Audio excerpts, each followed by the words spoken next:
আল্লাহ পাক আজকে আপনাকে হয়তো 1 কোটি টাকা দিয়েছেন, কালকে আল্লাহ না করুক 1000 টাকার জন্য মানুষের কাছে হাত পাততে বাধ্য করতে পারেন আল্লাহ পাক। এমনও কিন্তু দিন আসতে পারে, দিন সবার সবসময় সমান থাকে না।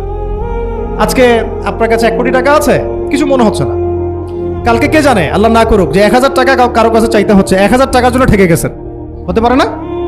তো রিজিককে মানুষ তাজিম না করলে রিজিক দূরে চলে যায়। দুটো বিষয় খেয়াল রাখবেন, দুটো বিষয়। এক হচ্ছে মাঝে মাঝে মনের মধ্যে কিছু আমল করার ইচ্ছা আসে না? মনে হলো যে আচ্ছা একটু 10টা আয়াত পড়ি, মনে হয় না মাঝে মাঝে এমন মনে হয় না? ওই সময় এই যে মনের মধ্যে যে এই ইরাদাটা জাগ্রত হওয়া, এটাকে আমরা বলি ওয়ারিদ। অন্য ভাষায় আপনি বলতে পারেন মেহমান। কি বলতে পারেন? এটা আল্লাহর পক্ষ থেকে আপনার কলবের মধ্যে মেহমান হিসেবে এসেছে। এখন আপনি যদি আমলটা করেন, সেই মেহমান বারবার আপনার কলবে আসবে। যদি আপনি ওই সময় আমলটা না করেন, মেহমান চলে যাবে, মেহমান অসম্মানিত হলে পরে আর আসবে না। একইভাবে রিজিক আল্লাহ পাক দিয়েছেন, এর তাজিম যদি করতে পারেন রিজিক বেশি আসবে।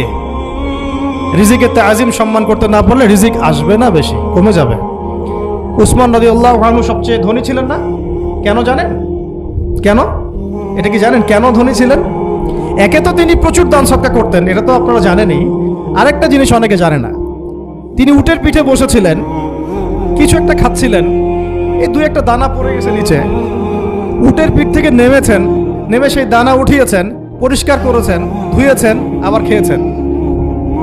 তার এই 2-4টা দানার কোনো কিন্তু মানে পরোয়া না করলেও চলে, তার প্রচুর অর্থ সম্পদ আছে। এত অর্থ সম্পদ যে তাবুক যুদ্ধের দিন 30,000 সেনাবাহিনীর দায়িত্ব নিয়েছেন। 30,000 সেনাবাহিনীর দায়িত্ব নিয়েছেন। সেনাবাহিনী যাবে, থাকবে, খাবে, তাঁবু টাঙাবে, সব দায়িত্ব তার।